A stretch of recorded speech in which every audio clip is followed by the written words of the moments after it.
aí, gente? Aqui quem tá falando é a Bela e você está escutando ou assistindo o podcast da Bailarina Preparada. Hoje estamos aqui com Mariana Matos para falar sobre periodização. Se você nunca ouviu falar nisso, este é o episódio mais importante da sua vida, porque esse tema é realmente muito interessante pra gente que é da dança, tá? Mas antes da Mari se apresentar e da gente começar, eu já vou pedir para você se inscrever aqui no nosso canal, se você está assistindo a gente pelo YouTube e se você está nos escutando aí pelo Spotify, pelo Deezer, já segue o nosso perfil, porque assim você sempre vai ser notificada quando tiverem novos episódios, tá bom? Dito isso, quero primeiramente dar as boas-vindas e agradecer a Mari. Mari, eu tô muito feliz mesmo de bater esse papo com você. Seja muito bem-vinda. Obrigada, Bela. Obrigada pelo convite. Ó, para começar, a minha câmera tá aqui, ó. Só que eu não sei olhar pra câmera e não olhar pra pessoa. Então vai ficar um olhar um pouco baixo, tá? Porque eu preciso olhar pra Bela, eu preciso interagir com alguém. Não tem problema não, pode ficar tranquila. Então tá, Bela. Ó, obrigada pelo convite. É um tema que eu amo falar. Já vou falar um pouquinho mais pra frente. Então, eu sou Mariana Matos. Sou, primeiro, bailarina, formada pela Escola do Municipal. Na verdade, a minha história começa aquelas coisas, né? Com 4 anos de idade, comecei fazendo jazz. Eu fui fazer o balé, na verdade, com 12 anos. Então, assim, até um pouquinho mais velha.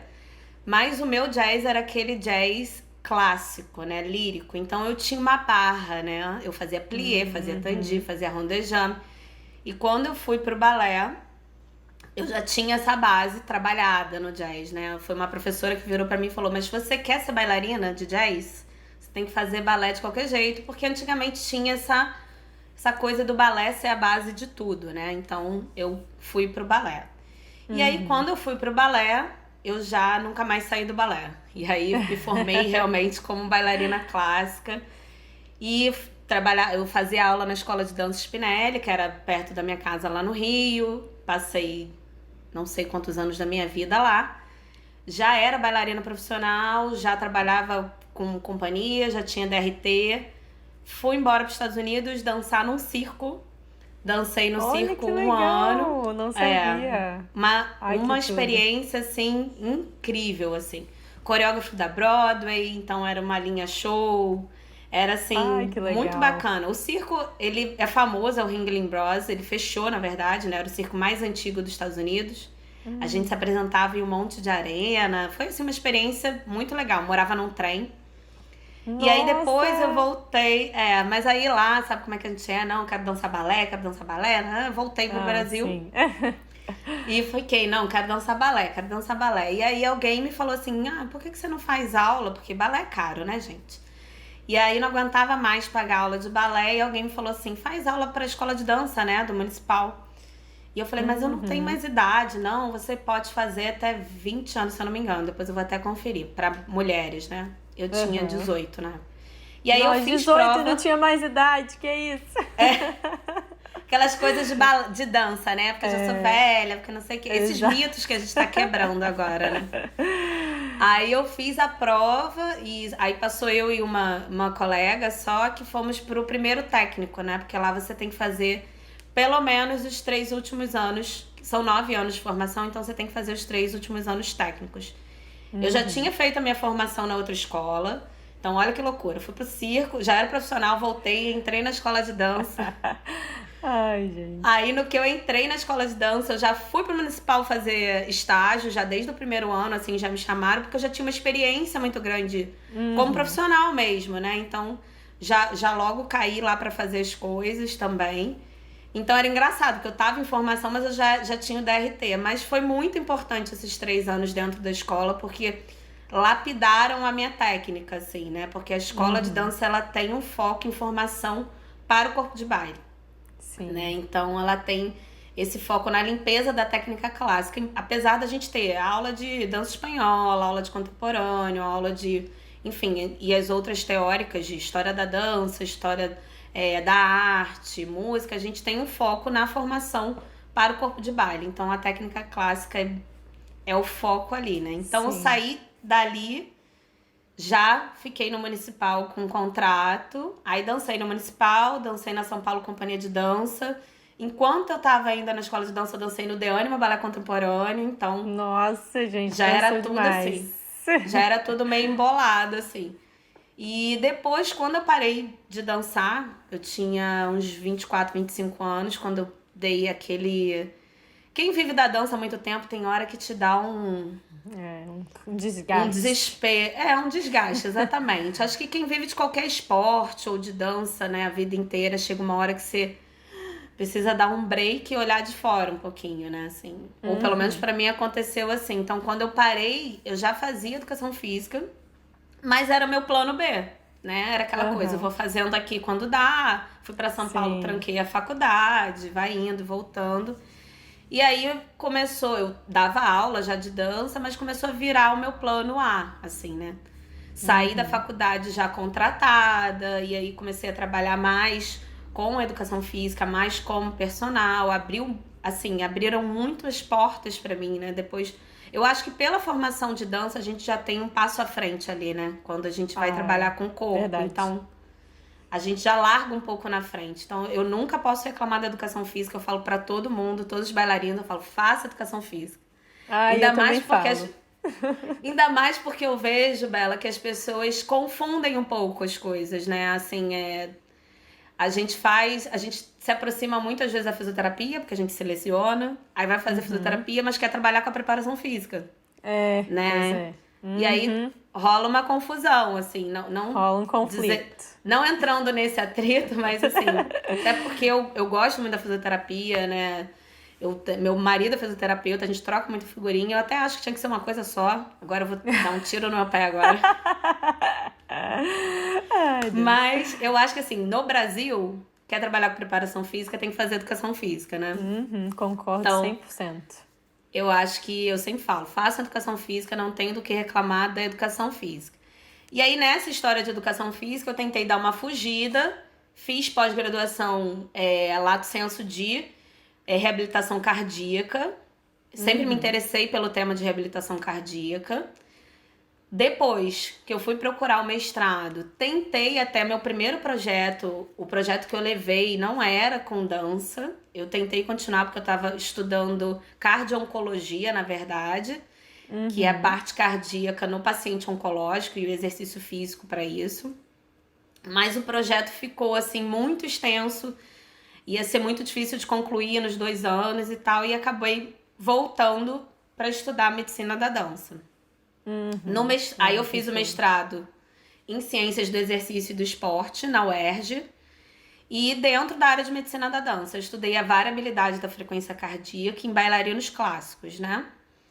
Que é uma coisa que tá na moda ainda, né? A gente ainda tá explorando muito essa ferramenta. Eu acho que a gente não precisa entrar aqui a fundo, mas é uma ferramenta que é bem promissora, né? Que a gente consegue pegar esses dados com cardiofrequencímetro ali portátil, um polar e tal, e tem uma aplicabilidade legal ali no treinamento, né? Então eu estudei sobre isso.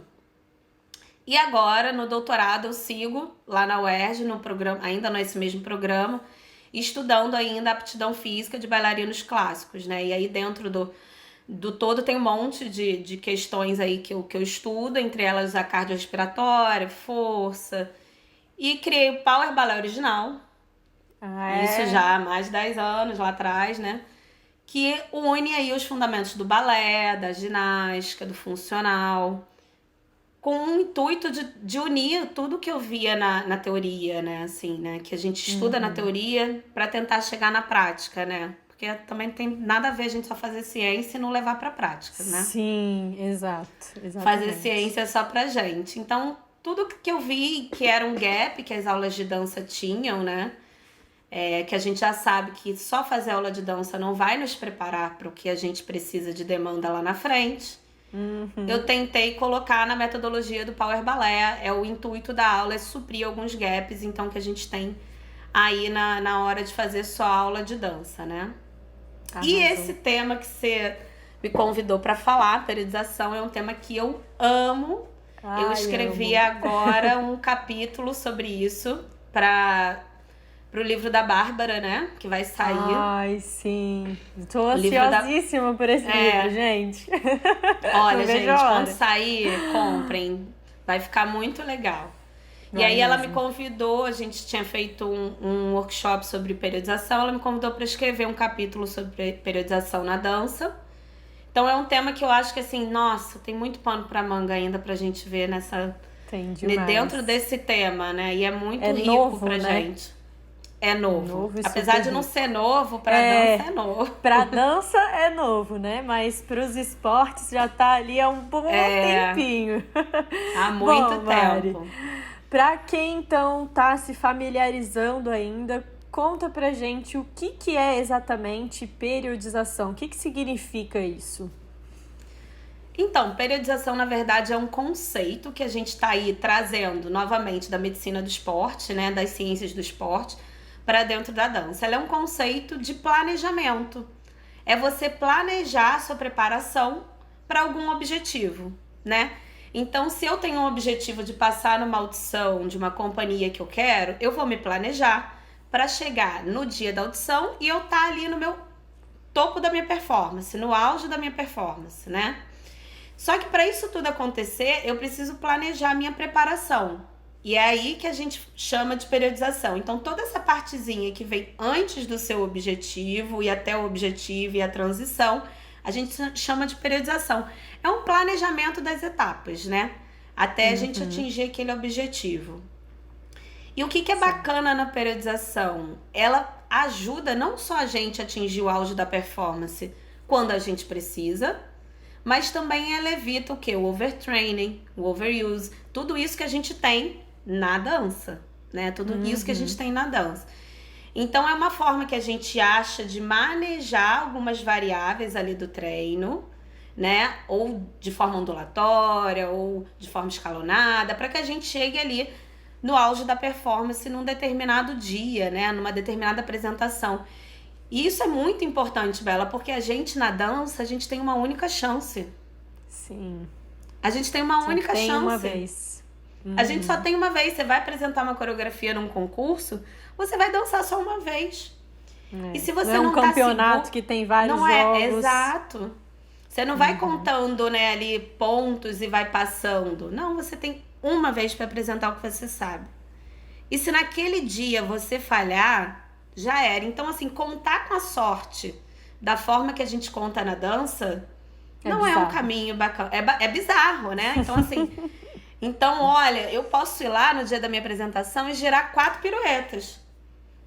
Mas eu girei porque eu tava ali na sorte aquele dia. Mas se eu não tiver descansada, se eu não tiver segura da minha técnica, se eu não tiver com a minha preparação física em dia, eu posso simplesmente quicar com uma pirueta. E aí, era sua vez de apresentar, era só aquela vez que você tinha. Então, olha como é um conceito importante para a dança começar a pensar, né? E Importante eu demais. importante Nossa. demais. E às vezes também a gente, quando fala periodização, a gente acha que é só na parte da preparação física, né? Ah, é verdade.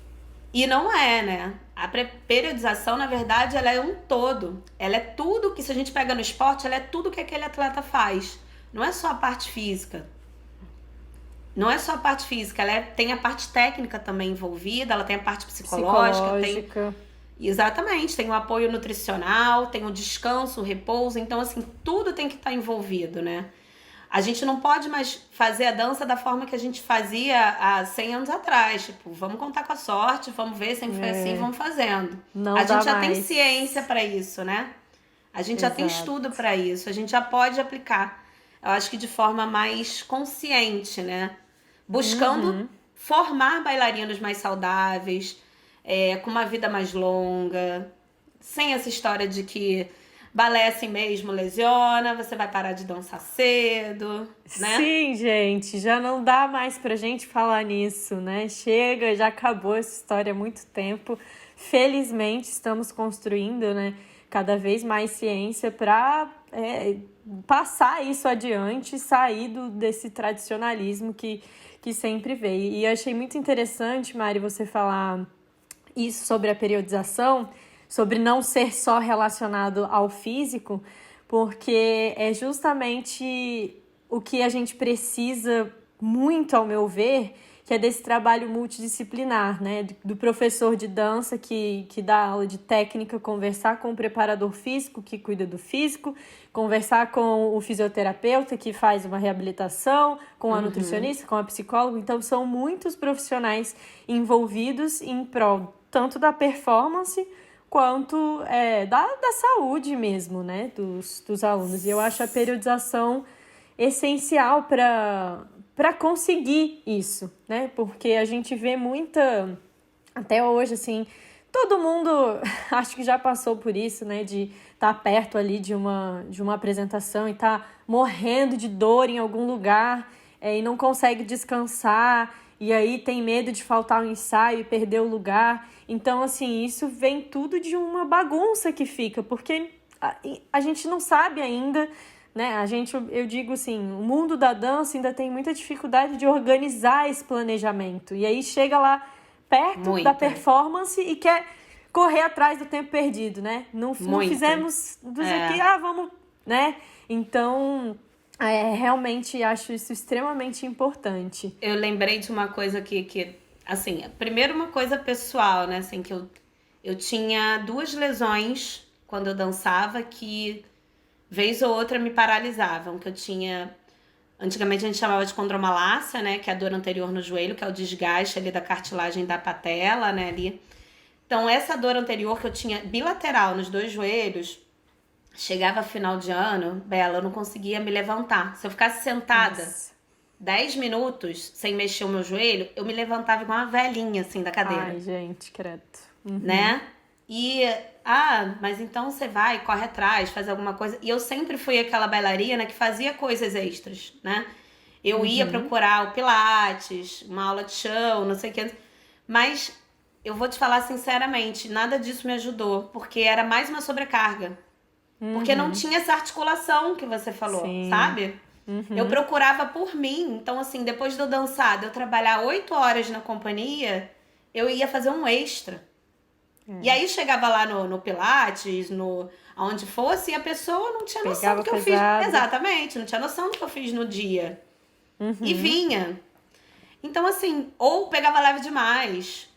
Então, assim, essa falta de arranjo e de planejamento faz toda a diferença. Hoje em dia eu penso, cara, por que eu não melhorava? Nunca. Porque não tinha um planejamento, né? Era sempre volume muito grande, muitas horas de ensaio, muitas horas de treino. E aí, então, você precisa fortalecer, você fortalece ainda mais. Isso é outra coisa que eu acho que a gente tem que bater na tecla, que a preparação física, ela tem que ser parte do dia do bailarino. Então, se eu trabalho numa companhia que são... por exemplo, teatro são 6 horas por dia. A São Paulo Companhia de Dança eram 8 horas, mas tinha 1 hora de almoço. Se eu trabalho nesse tempo, a minha preparação física, ela tem que estar ali dentro. Não tem que ser um extra, né? Ela não vai ser meu extra, entendeu? Eu não vou trabalhar 8 horas com o corpo e depois ainda fazer algo além, né? Perfeito. Então, tudo isso é arranjo entre as partes, né? É arranjo entre as pessoas, né?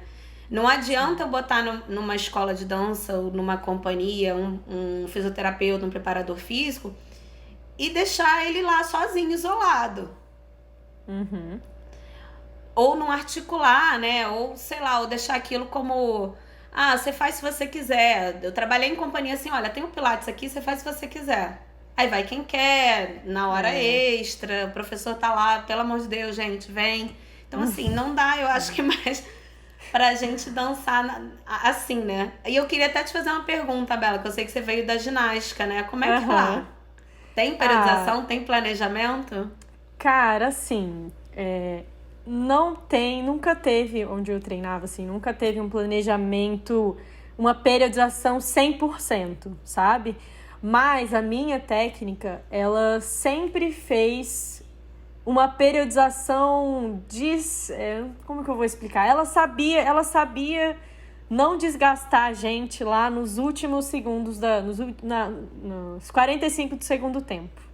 Então, já é uma ótima coisa, né? Não, era perfeito, assim. Eu nunca me senti muito sobrecarregada, assim, sabe? Nos últimos tempos. E eu já me senti assim na dança. no último minuto ali do espetáculo eu ficar muito cansada e falar, meu Deus, eu quero que passe logo isso porque eu já não aguento mais, sabe? Sim. Então a minha técnica, ela tinha um feeling bom pra isso, sabe? Tinha uma outra professora, uma outra técnica na ginástica, que ela fazia periodização, e ela fazia periodização, assim, para todas as turmas dela mesmo. Ela dava aula numa escola, de escolinha mesmo, sabe? De iniciação esportiva, e ela fazia periodização para todas as turmas dela, de escolinha, né? Então isso chegava até o alto nível. Mas assim, eu não acho que na GR a maioria das treinadoras faça isso ainda. Porque é um movimento que também está acontecendo na ginástica. Tá. Porque assim, a impressão que eu tenho, assim, não sei, vendo de fora, é que também tem muito volume de treino, né? Muito, tem demais.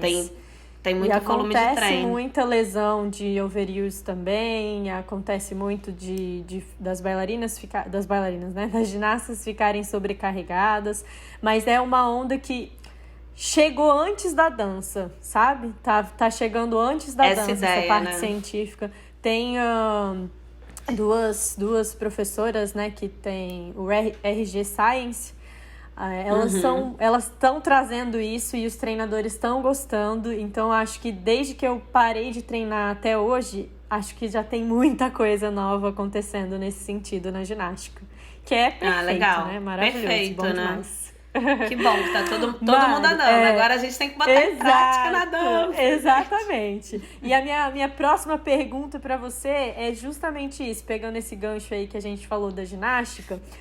A periodização, como você falou, ela é um conceito que vem do esporte, né? Ela vem ali do desporto e tudo mais, mas a dança, ela é um pouquinho diferente, né? A gente tem que fazer algumas adaptações. Quais que são as principais diferenças, assim, que a gente vê entre a preparação física tradicional, essa que vem do esporte, que é, por exemplo, a ginástica, o futebol, aplicam, para que deveria ser feita na dança? Tá. Primeiro, eu queria só dar uma contextualizada histórica, né? Como a gente falou, a gente pega o conceito que vem do esporte, né? E como você falou, esse é um conceito super antigo no esporte. Os primeiros relatos de periodização vêm lá da Grécia Antiga, quando um coach, que depois eu até posso ver o nome, que tá lá no início do capítulo, ele faz um manuscrito relatando como deveriam preparar os atletas para as Olimpíadas, né? Lá na Grécia Antiga, como você deveria preparar os atletas e não só a parte física, mas o descanso também. Olha só, já lá na Grécia Antiga, o cara já falava da necessidade do descanso. Olha aí, gente. Pois é. Então, assim, aí esse conceito começa aí, mas ele toma uma forma grande, né? E a gente começa a conhecer ele melhor a partir da década de 60 com os russos, né? Aquele Matsev, que ele começa aquela coisa aqueles macrociclos, os blocos, né? Ter o pensamento de um planejamento grande, né? Um macrociclo de fase de preparação, fase de competição, fase de transição. Essa ideia, ela começa a tomar forma, a ter uma metodologia a partir da década de 60, né? E é esse tipo de metodologia que a gente tenta trazer hoje para a dança, né? Pensar minimamente, vamos pensar minimamente que a gente tem uma fase de preparação inicial, que a gente tem uma fase que é o nosso objetivo, que é a competição, a dança, a audição, o teste do seu aluno, e você tem uma fase de transição, né? Essa fase de transição, você vai ali fazer a transição para um próximo ciclo. Depois a gente pode falar um pouquinho melhor dessas fases. Então é esse conceito que a gente tenta trazer para a dança. Mas qual é a diferença? A gente trabalha com o corpo também, né? A gente também trabalha com o nosso físico. Só que o bailarino, ele não é um atleta, né? Ele é um artista. Então existem outras coisas ali que às vezes pesam mais do que a parte física. Mais do que a parte física. Não só a parte técnica, mas a parte do artista, né? A interpretação estética dele, o quanto ele envolve o público. Não é como no esporte que eu vou treinar meu bailarino, meu corredor, eu tenho um corredor nas mãos. Eu vou treinar a potência, ele vai melhorar o tempo dele da corrida curta. O bailarino não precisa disso, né? Ele não precisa correr como um corredor. Não é que melhora a pliometria dele, que ele vai ser... que ele é garantido que ele vai tirar o primeiro concurso do IAPG. Não é assim. Exatamente. A pessoa pode ter a perna na orelha, pode saltar muito mais do que o outro, mas não encantou o público. Né? Ele não teve aquele... Então, todos esses conceitos ainda eu acho que dificultam a entrada dessas ideias, né? Porque a dança, ela tem uma subjetividade, que eu acho que é dela, não vai mudar, não tem que mudar, né? Sim. Então, o pensamento de periodizar só para a parte física não funciona para dança, né?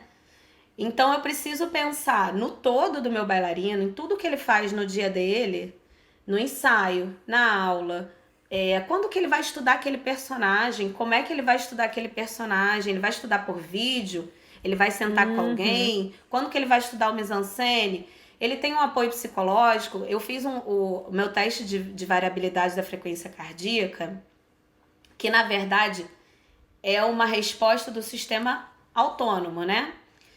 Então, eu peguei as bailarinas perto de uma apresentação, de uma premiere, de uma estreia. E todas elas estavam com um simpático, né? Que é o nosso sistema simpático, ele prepara a gente para fuga, para luta, deixa a gente... Isso, a gente tá ali num nível de estresse, né? Então, elas estavam todas com o sistema, a modulação simpática mais alta do que o parasimpático, né? E tudo isso por quê? Não só pela parte física, pela parte psicológica, pela pressão, pela falta de descanso, pela falta de planejamento. O coreógrafo não tinha acabado de terminar a coreografia e faltavam 2 dias para dançar. Nossa. E ele tava mudando tudo. Então, assim, tudo isso tem que ser pensado para dança, não é só a parte física. Diferente do esporte, eu acho que a gente tem que inverter um pouco a ordem, né? Porque no esporte a gente tem a parte física na base, e aí a parte técnica, e aí os outros complementos, psicológico, tático. Na dança, a gente não tem essa base, que deveria ter. Mas essa base, ela também vai ser muito junta, ela não vai ser um triângulo como é no esporte, sabe? A gente tem um triângulo. Eu acho que essa base, ela vai ser mais junta, porque o bailarino, ele é um artista também, né? Ele tem um outro lado também, né? Então, acho que essa é a principal diferença para a gente pensar numa periodização em dança, né? Quando a gente fala... No esporte também a gente pensa num todo, não só na parte física, né? Mas na dança eu acho que ainda mais a gente tem que pensar num todo aí na hora de olhar para o nosso bailarino, né? Perfeito, Mari. Você falou isso do coreógrafo estar mudando ali 2 dias antes da coreografia, ainda tá trocando coisa. Isso é muito interessante porque tem ali um momento, né, desse planejamento, da periodização, onde ele é destinado para você fazer essas montagens coreográficas e depois não mexe mais, não é isso? Então, deveria né? ter, né? Deveria, então, né? Olha só como seria interessante isso, né? Se a gente olha lá para esse macro, né? Tem uma visão um pouquinho mais ampla, que não necessariamente precisa ser de 1 ano, né? Pode até ser um pouco mais reduzida. Pois, então se a gente vê isso aí... De 3 meses, de, sei lá, bimestral que fosse, Bela. Sentar, olha só, nesse bimestre eu tenho essa apresentação que é a principal. Porque eu não tenho como ser 100% em 30 apresentações no ano. Não tem. Entendeu? Não tem como ser 100% sempre na minha vida. Quando a gente pensa... fazendo aí uma analogia para um atleta de novo, né, que eu acho que é mais fácil a gente pensar no atleta olímpico, ele tem 4 anos de planejamento para atingir o auge. A gente não vai ter isso, beleza, a gente não tem isso, mas a gente tem 1 mês de planejamento, pelo menos a gente consegue planejar aquele mês, 1 mêsinho, eu acho que dá pra gente se planejar. Perder essa coisa do que eu tenho que fazer tudo a todo momento. Aí não, olha, a gente vai dançar em 2 dias tem que aprender uma coreografia, tem que fazer isso. Não dá, não dá. Assim não há planejamento que dê conta também, né? Não há periodização que dê conta. Eu lembrei de um dia de uma vez que eu tava ensaiando Paquita, uma variação de Paquita. Aí ensaiei, sei lá, 2 meses de Paquita. Aí uma semana, acho que menos de uma semana, a diretora foi ver, não vou citar nomes aqui, mas a diretora foi ver o ensaio. E ela cismou, assim, não, acho que não foi nem nada técnico, assim, mas ela cismou que eu faria muito bem Kitri, o entrée, né? Deus. Kitri primeiro ato. Ah, mas eu acho que você tem tudo a ver com Kitri. Muda. Assim, tipo, menos de uma semana. E aí muda pra Kitri. Então, assim, eu ensaiei, né? Eu tinha um plano. Aí não tem periodização que dê jeito, né? Então é aquilo que você falou. A gente deveria, pelo menos, pensar o que a gente tem de tempo. Eu tenho 1 mês, eu tenho 2 meses, eu vou sentar e vou planejar esse tempo, né? Certo. A gente tem um planejamento de técnica, né? De quando a gente tá numa escola, a gente planeja, ó, o primeiro ano ele vai aprender plie paralelo, depois eu vou abrir, eu vou aprender isso, eu vou aprender aquilo. Cheguei lá no último ano fazendo FT. Então eu tenho um planejamento gradual do aprendizado técnico na dança. Isso acontece, isso é bom, técnico, né? Mas junto com esse técnico eu preciso ver outras coisas juntas, né? Tipo a parte física, o descanso, a parte psicológica do meu bailarino, né? Certo. Eu vi uma aula que você fez, que é um curso, um dos cursos que tem na plataforma do Bastidores sobre periodização, e alguma de vocês comentou falando sobre essa questão da dança que rola muito, que não sei o que, vai ter um evento, pode levar sua companhia pra apresentar lá esse final de semana? Não lembro quem foi que comentou isso, mas comentou e eu falei, putz, gente, isso assim acontece, mesmo. tipo, sempre. E aí o diretor fala, beleza então, né, vamos lá. E pega lá 3 bailarinos, ensaia. Pronto, bota pra apresentar. E isso também eu acho que assim, é uma grande diferença que tem do planejamento esportivo, porque no planejamento esportivo pode até rolar, né? Vai participar desse amistoso aqui, mas você tem um pouquinho de antecedência, né? Não é esse final de semana, vai, pronto. Então você consegue se programar mais. E é algo que na dança, às vezes, é também muito difícil da gente conseguir. Muito. Né? Fica nessa ânsia do quanto mais, melhor. Então tem que botar todo mundo pra dançar e não sei o que. E não consegue dizer não, né? Agora, tem aquela modalidade que eu até descobri, sei lá, uns 2 anos atrás, estudando sobre isso, que é a modalidade de dança de salão, que é o dance sport, né? Que é uma modalidade muito interessante, né? Que eu não conhecia, eu fui ver o que é isso, gente. E não sei se quem tá assistindo aí a gente conhece, quem for de dança de salão provavelmente sabe. Mas para quem não conhece, eu me dei conta que são aquelas danças que a gente vê que acontecem nas quadras, né? Que às vezes passam nos filmes, que tem um monte de casal dançando junto, é aquela competição que a gente olha assim, gente, quanta gente. Então, só que aquilo tudo é super organizado. Eles têm uma organização mundial, uma federação, eles têm um concurso regional, eles têm um concurso internacional, eles têm um calendário de eventos fechado, anual. Olha isso, que perfeito. E aí, esse calendário, e fora isso, as categorias, né, júnior, não sei o que, são equipes, né? Então, tem a idade certinha, tem não sei. Então, eles são tão organizados com isso que eles conseguem fazer a periodização. Então, o que a gente tem na dança de artigos, a gente tem, até agora, 4 artigos sobre isso na dança. Um é a revisão do Matthew, né, do Ion. Sim, maravilhoso. Que é uma ótima revisão, mas é uma revisão narrativa, né? Não é nada aplicado, é só uma sugestão. E outros 3 são do Dance Sport, que é um relato de periodização de uma equipe de júnior, como fez a periodização do planejamento. E aí, quando você olha ali, é exatamente isso que a gente está conversando. Não é só a parte física, é tudo que eles têm. Todo um contexto, né? é a parte coreográfica também, né? Então, e se eu tenho que dançar salsa, ele vai aumentando gradualmente, né? O tempo de salsa, o volume do treino, ou o samba, ou não sei o que. Então, assim, tudo isso é planejado. Olha que sonho. Não, muito, gente. Seria incrível se a gente pudesse ter isso para todo mundo, né? Você falou desse estilo e era justamente um dos artigos que eu andei dando uma olhada, né? Pra gente conversar e tudo mais.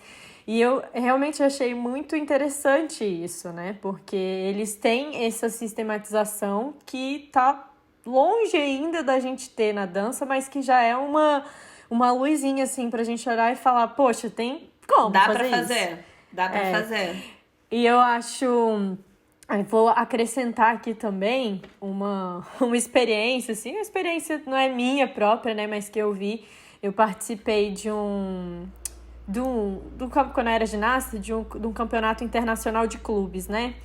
E no mesmo evento que teve esse campeonato internacional de clubes, teve o Meeting Internacional de Ginástica, que é uma competição super conhecida e tudo mais. Foi no mesmo final de semana, né? E aí a equipe da Rússia ia competir lá no Brasil. Só que a gente já sabia que, assim, não ia ser a equipe olímpica da Rússia, né? Aí, ó, outra coisa importante. Porque a equipe olímpica da Rússia não tem planejamento, não tem energia suficiente para ficar competindo todas as competições do ano. Então, a equipe da Rússia acho que elas têm umas 4 ou 5 equipes. Deve ter A, B, C e D. Sabe, Mari? Exatamente. E assim, e aí elas foram e elas competiram e foram maravilhosas e tal, mas a gente já sabia que elas não eram a equipe A. Porque não tinha como, entendeu? Então, o que eu queria dizer às vezes a gente vê muito no futebol também, né? Tem a Libertadores e tem um campeonato regional. Aí vai jogar o regional. Não são os titulares. Por quê? Porque eles estão sendo poupados, né, gente? Não dá pra fazer tudo. Não dá pra ser linda sempre, não, gente. É o exemplo clássico, né? Que interessante, Mari, né? Porque é isso que a gente tem que começar a pensar, né? Também, né? Fazer um rodízio entre os bailarinos. Pronto. Ter opções, ter elencos, né? Não pode ficar tudo em cima de uma pessoa. Não dá. Não tem como. Não há bailarino que aguente, né? Falando disso, né? Especialmente do balé clássico, a gente tem uns estudos que mostram a carga de trabalho, né? Diária dos bailarinos de uma companhia. E aí os bailarinos que têm a maior carga de trabalho são os solistas, né? O corpo de baile tem lá, eles fazem um cálculo por MET, né? Por equivalente metabólico. Então, assim, a carga do solista, ela é maior. A carga do corpo de baile é menor. E a carga do primeiro bailarino também vem ali depois do solista, se eu não me engano. Bom, mas o que eu quero dizer com isso? Por que a carga do solista é maior? Porque ele é aquela pessoa que tem que fazer todos os papéis, fora o principal. Porque o bailarino principal, ele faz só o principal. O solista, às vezes, ele faz corpo de baile, ele faz o principal, ele faz um destaque, ele faz não sei o que. Ele é aquele que tá, tipo, entre um e outro, então ele se lasca. Então, você olhando isso, por que você não pensa, gente, quantos solistas, então, eu tenho que ter na minha companhia? Pra eu conseguir, pelo menos, fazer um revezamento, né? Eu preciso machucar o meu solista sempre, né? Então, assim, eu preciso ter esse tipo de pensamento. Se eu sei que o corpo de baile eu consigo preservar, se eu sei que o primeiro bailarino às vezes não vai ter uma demanda tão grande, talvez eu precise de mais solistas, né? Revezando. Então, acho que esse tipo de pensamento a gente tem que começar a ter, como na ginástica. Eu tenho equipe 1, eu tenho equipe 2, eu tenho, né, primeiro elenco, segundo elenco, terceiro elenco. E não quer dizer, Bela, que um elenco tem menos valia do que o outro. Né? Não quer dizer isso. Né? A gente precisa de ter elementos. E olha aí quanto a gente abre também de caminho na dança se a gente tiver vários elencos, hein? Exatamente. Olha aí, gente. Expandindo horizontes, né? Mari, assim, você citou o trabalho do Matt sobre periodização. E eu queria comentar um pouquinho sobre ele, porque, como você falou, né, é uma narrativa, mas ele dá uma sugestão bem interessante sobre essa semana que antecede, né, um espetáculo e tudo mais. Eu queria que você falasse um pouquinho sobre isso pra gente, porque acho que é sensacional. Esse artigo dele vale a leitura para todo mundo, né? Eu acho que é uma primeira ideia. Tem um outro também que é a reunião de um congresso que começa a falar sobre essa ideia de periodização para artistas de performance. E aí tem o dele também, que é essa revisão excelente. Eu acho que o que passa pra gente, além da importância da periodização, esse artigo, ele passa assim, gente, a gente pode fazer pelo menos pensar na semana antes da apresentação, né? Olha o mínimo, só, dá pra né? fazer. Vamos fazer o mínimo, então, né? Ele faz uma sugestão de tempering, né? Que a gente chama de. Que é essa retirada do volume antes da gente dançar, antes da gente ter a apresentação principal, né? Como é que a gente explica isso? Quando a gente pensa em uma pessoa que vai correr uma maratona, Bela, ela não vai em nenhum momento do planejamento dela anterior correr os 42. Não vai. Não vai, porque senão ela não vai chegar lá. Não vai ter jeito. E o que a gente faz na dança? Todo dia uma maratona. Todo dia uma maratona. A gente faz todo dia uma maratona e chega lá e quer estar lindo, né? E muitas vezes tá, porque a gente é treinado assim, né? A gente consegue, né? A gente consegue muitas vezes, mas isso tem um custo, né? Acho que grande pra dança, isso tem um custo grande. Então a sugestão que ele dá, que é super interessante, é fazer esse tempering pelo menos uma semana antes da apresentação. E como é que ele começa a semana lá no dia 1? Ele começa com um volume grande de... Aí ele bota lá atividades suplementares, que é o nosso treinamento suplementar, que é um exercício, um pilates, uma aula de chão. Ensaio, aula e ensaio. Tudo isso começa lá em cima. O que quer dizer começar lá em cima de volume? Com um tempo grande. Vamos pensar só em tempo, né? Então, eu faço uma aula de 1h30, eu ensaio 5 horas por dia, eu faço mais um treinamento de 1 hora. Eu começo e aí eu vou diminuindo esse tempo, esse volume. Só que ao mesmo tempo que ele vai diminuindo esse volume, ele vai aumentando a intensidade. Do quê? Dos ensaios, que é o que a gente vai dançar. Da aula, não, dos ensaios. Então, eu vou aumentando a intensidade. Chega uma hora, acho que logo no início, né? O treinamento suplementar some até do gráfico dele. O treinamento suplementar para. A aula vai ficando mais curtinha. O ensaio vai ficando não grande, mas mais intenso. Então é hora de eu começar a fazer os passadões, de eu fazer sem parar, né? E até que eu chegue lá no dia da minha apresentação com uma intensidade alta e a aula pequenininha de intensidade. Não quer dizer nem o tempo da aula isso. Quer dizer a intensidade da aula. Uma aula mais leve. Uma aula mais tranquila. Porque eu não vou matar o meu bailarino antes dele dançar. Então eu não vou dar uma aula para ele extenuante. E isso acontece, e já acontecia muito, de você querer mostrar serviço como professor antes da galera dançar. E não dá certo, né? E depois, quando você vai ficando profissional, você mesmo vai tirando o pé, sabe, Bela? Você mesmo fala, cara, eu não vou fazer o salto. Vou fazer só uma barrinha pra me aquecer aqui. Vou fazer minha barrinha aqui, ó, na minha. Porque eu sei que eu tenho que me poupar. Isso começa a ficar intuitivo. Mas quando você pega crianças em formação, estudantes, você precisa ensinar isso pra eles.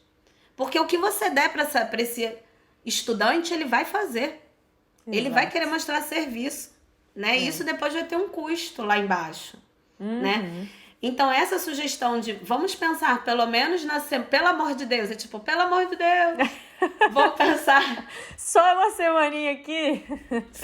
Deixa eu falar com vocês aqui, gente, ó. Não vou atrapalhar muito, não. Só uma semaninha aqui, vamos tentar fazer isso. É uma sugestão muito interessante, né? E nesse mesmo artigo ele comenta.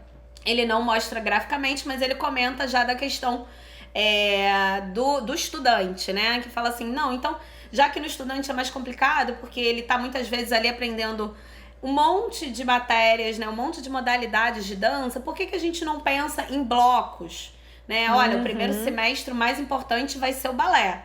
Então, na minha aula de moderna, eu vou pegar levinho. Porque eu sei que ele tá com foco no balé. No outro semestre, no outro bloco, pô, eu vou matar aqui na aula de moderno, porque o balé vai tirar um pouquinho o pé.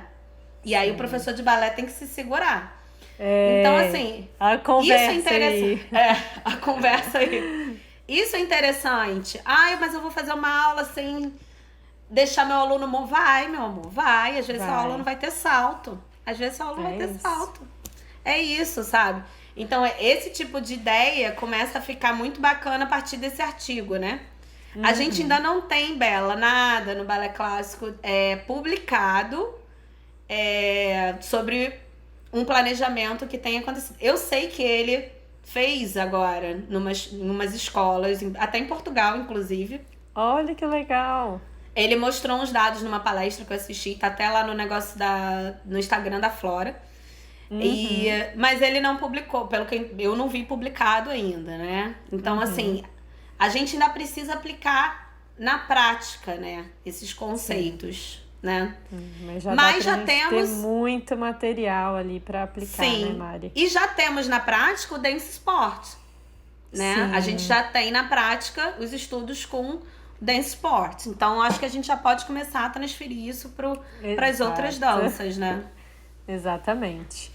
Bom, Mari, agora sim, pra gente ir finalizando o nosso papo, eu quero perguntar algumas coisas para vocês, que é uma sessão aqui de verdade ou mentira, que eu sempre faço no final, e que normalmente a gente já vai sabendo, assim, as respostas, né? Quem tava ali mais atento, normalmente já pegou ali o que é, se é verdade ou se é mentira. Então, eu vou começar com uma que é batata. Aumentar as horas de ensaio na semana de uma performance pode causar a redução dessa performance. É verdade ou mentira isso? O que será, hein, gente? Então, eu vou falar depende. Mentira, não vou falar depende, não. Pela lógica, pelo racional, não é uma boa ideia aumentar ali o tempo de ensaio, né? A gente não tem ainda como afirmar isso, Bela, porque a gente não tem estudos de causa e efeito. O que é isso? Eu não tenho um estudo publicado que tenha pego e separado 2 grupos de bailarina. Um grupo aqui vai aumentar as horas de ensaio antes da performance e outro não. E no final vamos ver o que acontece. A gente não tem isso ainda de dado, né? E como a gente tem uma performance subjetiva na dança, né? Muito mais subjetiva até do que... É difícil de avaliar. Se a gente pensa na GR, na patinação artística, que a gente tem uma nota técnica, uma nota artística, na ginástica olímpica, que a gente vai descendo, a gente tem uma avaliação completamente subjetiva de performance, né? Então, eu não tenho ainda como afirmar que isso prejudique, mas por uma lógica, não é adequado. Por uma lógica, eu devo reduzir aí o meu tempo de ensaio ao longo dessa semana. Eu preciso ter, como a gente já conversou aqui, eu preciso poupar o meu bailarino, né? Eu deveria poupar o meu bailarino nessa semana, né? Pelo menos uma semana. Pelo menos uma semana. Vai ser hashtag eu só tô pedindo uma semana. Gente, quem tá prestando atenção aí, já coloca nos comentários. Hashtag pelo menos uma semana. É legal falar, Bela, que tem falou de hashtag, eu lembrei de uma outra hashtag que é Dance Need Rest, que é uma campanha, se eu não me engano, de 2000... agora eu não vou lembrar. 2000 bolinha, que a UK Dance... acho que foi UK Dance, lançou uma campanha alertando sobre a necessidade do descanso, do repouso na dança, né?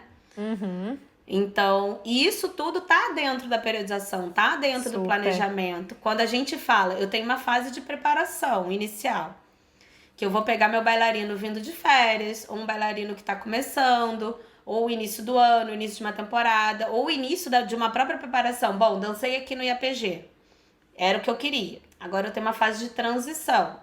E depois eu vou ter de novo uma fase de preparação para o próximo evento que eu queira dançar, né? Para outro.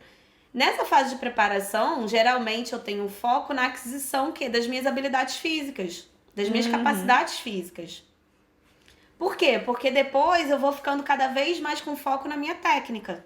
Sim. Então, na fase de preparação, é onde eu vou ter uma parte de preparação física maior. E dentro dessa parte de preparação física, eu vou gradativamente adquirindo as minhas capacidades físicas. Então, primeiro eu vou trabalhar força, para depois trabalhar potência, pliometria, o que seja. Então, dentro ainda dessas fases, eu vou gradativamente adquirindo o que eu preciso, né? Então, adquirir minha habilidade, vou começar a adquirir mais a minha técnica, para quando eu estiver adquirindo a minha técnica, eu estar seguro disso, né? Eu ter força suficiente para sustentar minha perna quando eu precisar. Eu ter força suficiente para fazer 32 relevés quando eu precisar fazer o fouetté, né? Então, depois, na fase que eu vou dançar, que é a minha fase principal, o meu foco é técnico ali. Ali eu não vou mais ter como fazer meu bailarino ganhar força. Ali eu não tenho como ganhar flexibilidade. Ali não adianta. Entendeu? Não adianta você se rasgar na véspera de dançar. Não adianta. Não vai dar certo, Não vai dar certo isso, né? Então, e aí depois que eu dancei, que eu passei essa fase competitiva, eu preciso novamente, desacelerar, tirar um pouquinho o pé do freio, porque o seu corpo precisa repor tudo que você gastou.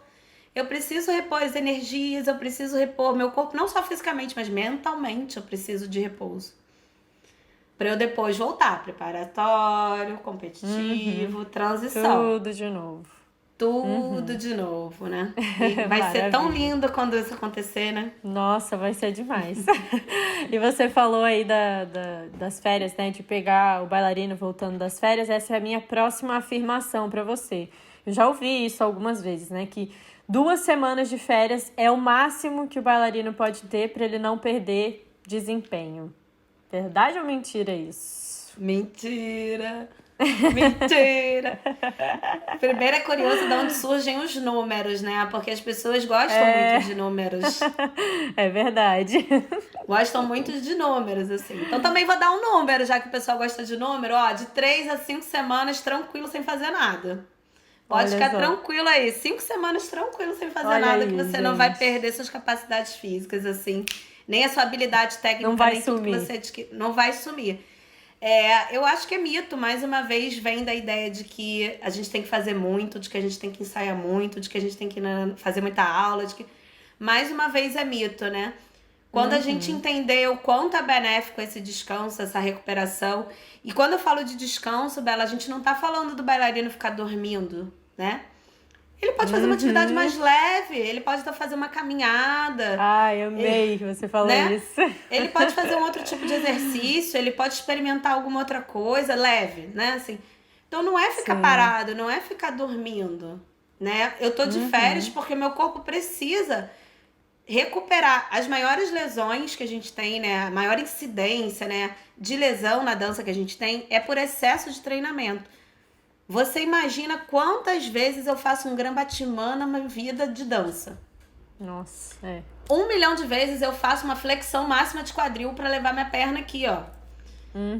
Uma hora o meu quadril começa a não aguentar mais. Meu acetábulo começa a não aguentar mais. Eu tô ali, com impacto o tempo inteiro.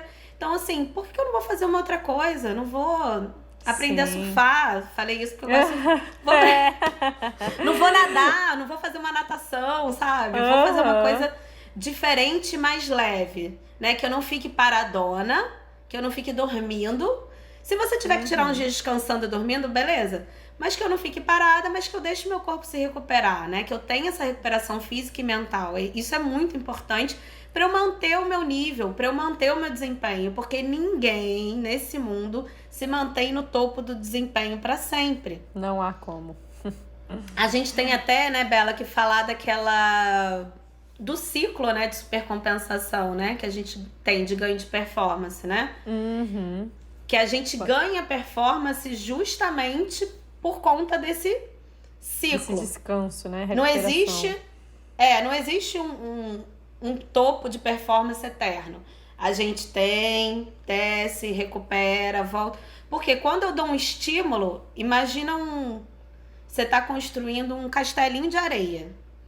Veio o mar, bateu. O castelinho desabou. Aí o que você vai fazer? Você vai botar mais areia. Você vai botar mais areia. Aquilo ali subiu. Ficou o quê? Mais forte. Meu castelo ficou mais forte. foi uma resposta ao estímulo que eu dei. Ao mar. Que eu dei, não, na verdade o mar deu. Que o mar deu, né?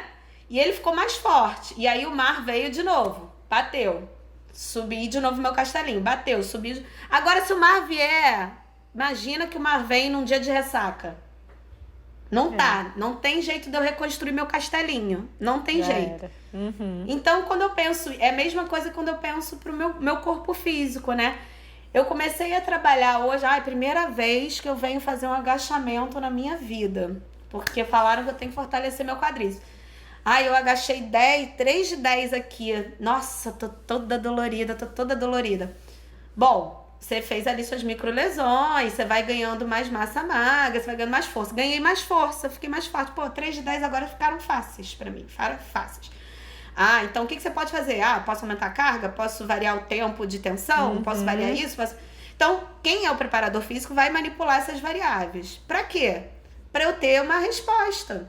Sim. Então, eu dei um estímulo, caí, meu corpo respondeu, ganhei força. Aí, eu dei outro estímulo. Eu vou cair, vou descansar e meu corpo vai... Nesse descanso, que meu corpo responde, ó. Que ele vai reconstruindo toda a base dele pra ele ficar melhor. Ele já sabe, ela vai aqui de novo agachar, então eu tenho que ficar forte aqui. Exato. Agora, como é que eu começo a cair, que a gente chama de overtraining? Quando esse estímulo que eu tô dando aqui em cima é muito forte o tempo inteiro, é sem planejamento. Eu começo a não conseguir mais responder, eu começo a não subir, eu não consigo me recuperar completamente. Eu não consigo me recuperar. Então, se eu não me recupero completamente pra voltar aonde eu tava, eu vou caindo. Aí você deu estímulo.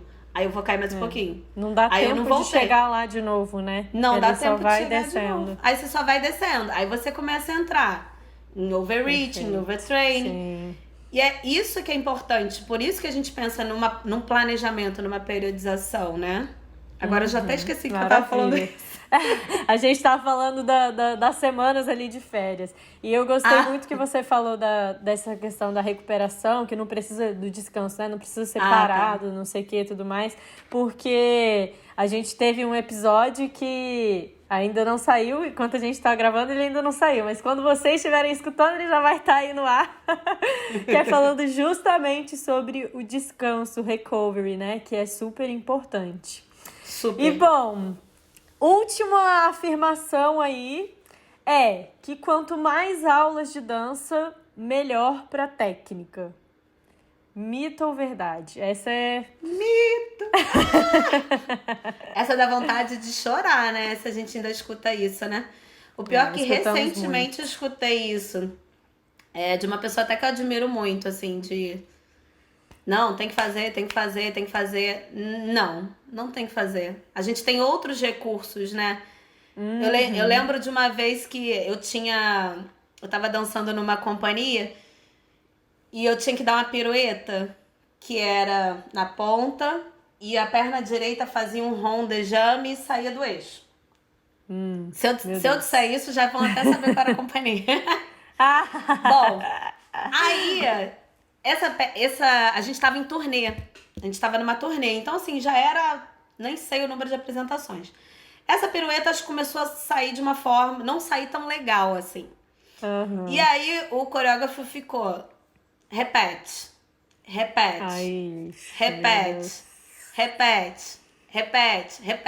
Juro, eu acho que eu repeti mais 23 vezes. 23 vezes e não melhorou, porque eu continuei fazendo errado. Eu não parei pra analisar a mecânica. Eu não parei pra entender o movimento. Não adiantou nada. Então, assim, sem isso aqui, não adianta, gente. Não adianta ficar repetindo sem entender o movimento. Então, assim, eu tenho outros recursos pra isso. Né? Às vezes eu sentar e olhar a coreografia e pensar nela, em passar ela na minha cabeça, isso vai ser melhor do que eu ficar repetindo. Né? Milhões de vezes ali exaustivamente. Então, assim, é só um exemplo pra mostrar, cara, o que adiantou repetir 23 vezes? Nem nada. Eu continuei fazendo a pirueta de uma forma errada. E eu tenho certeza que muita gente... eu tenho certeza que muita gente aqui já passou por isso, de estar fazendo um movimento e falar, caraca, eu já repeti 1000 vezes e não acerto. E quanto mais repetir, menos vai acertar.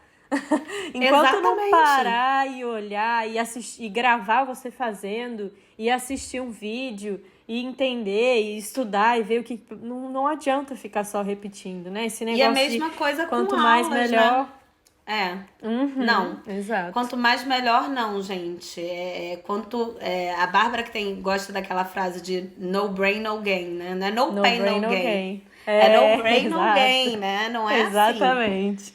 assim. A gente tem que começar a mudar isso. Pensar em menos quantidade e mais qualidade, né? Acho que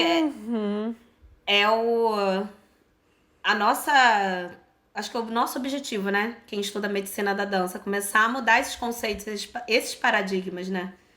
Que são muito enraizados na dança, são muito fechados ainda, né? E esses conceitos vão passando, mas sempre foi assim. Mas era assim. Mas eu ensaiava assim. Muito mais do que ela. Que isso? Uma vez eu dei uma aula numa companhia que eu matei a companhia lá fazendo a aula de Power Ballet. Liberei. Só que assim, a aula de Power Ballet é uma aula intensa, né? Então, assim, deram 30, 40 minutos de aula. Não, ou 45, alguma coisa assim. Sei que eu deixei 15 minutos de aula, né? Isso era entre a aula e o ensaio. Bom, gente, agora vocês respirem, né? Aí até... Menina veio lá de dentro, coordenadora. Por que você parou? Não, vai lá, faz mais. Eles têm que fazer. E eu assim... Falei, não, mas eles já fizeram tudo que eles tinham que fazer. Já treinaram pliometria, já treinaram potência, já treinaram... Olha, foi assim. Eu fiquei assim, não... não, mas eles têm que fazer. Não pode dar mole pra eles, não. Não pode dar mole pra bailarino. Não pode dar mole pra bailarino. E eu fiquei assim... Isso.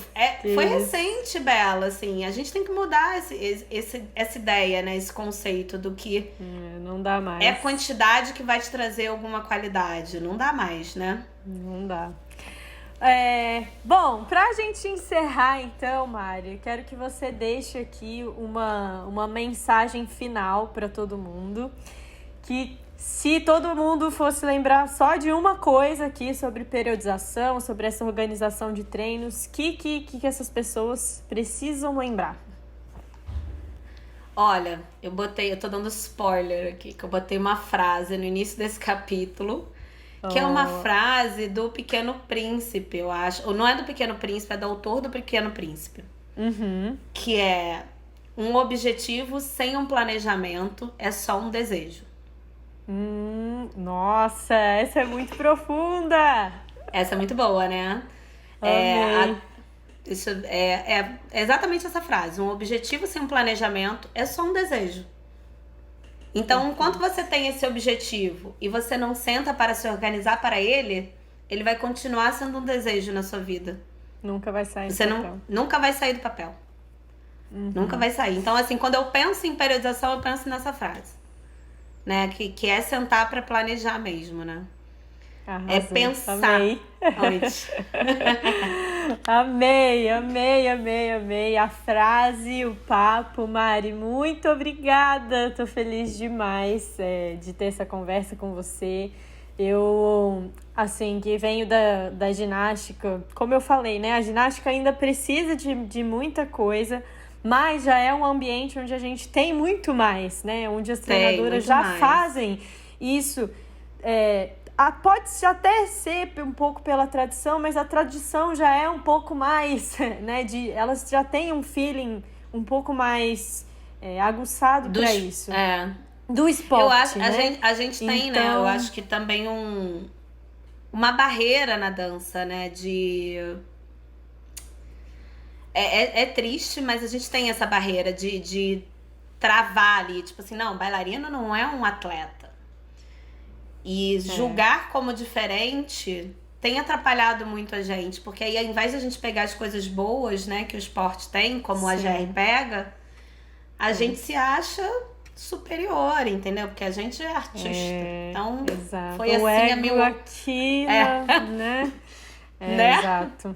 É muito importante a gente realmente colocar o conhecimento de que não é bem assim, né? A gente poderia estar muito mais longe do que está agora se não pensasse dessa forma, né? Então, Muito importante tudo isso que a gente falou. Quero agradecer demais a sua presença. Obrigado por ter aceitado dividir um pouco do seu tempo com a gente. Pode ter certeza que quem está escutando aqui já vai começar a olhar diferente para as aulas.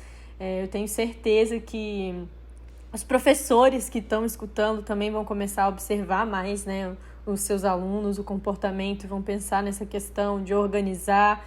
Então, estou muito, muito, muito satisfeita.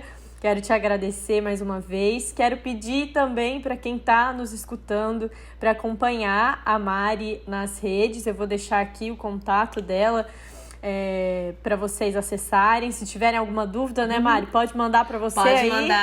Pode mandar, claro. Eu queria só deixar um último recado, Bela, assim. Claro.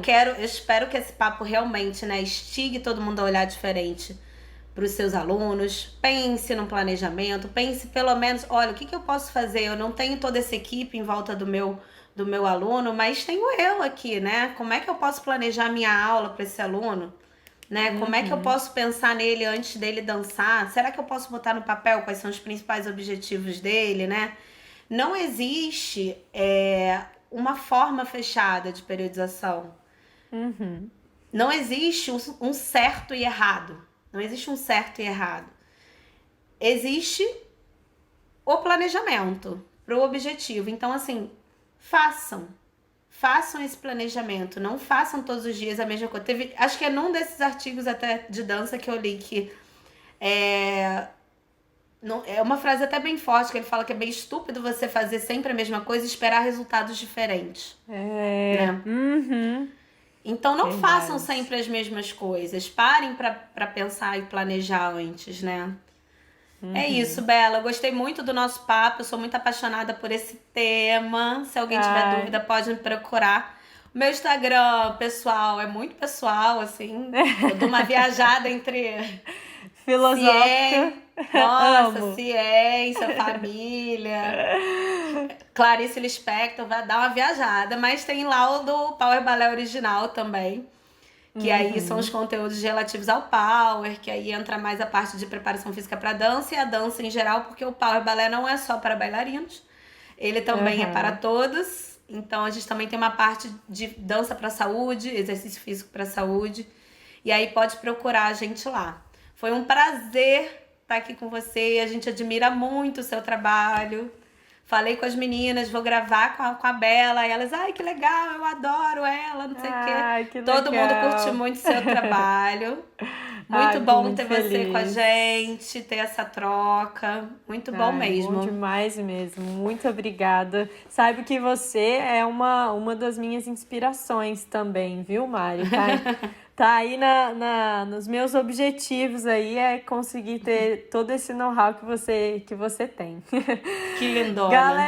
Galerinha que está nos escutando e assistindo, já sabem, né? Não se esquece de se inscrever aqui no canal, seguir o nosso perfil, ativa as notificações para receber assim que sair os novos episódios. E é isso. Muito obrigada e nos vemos no próximo.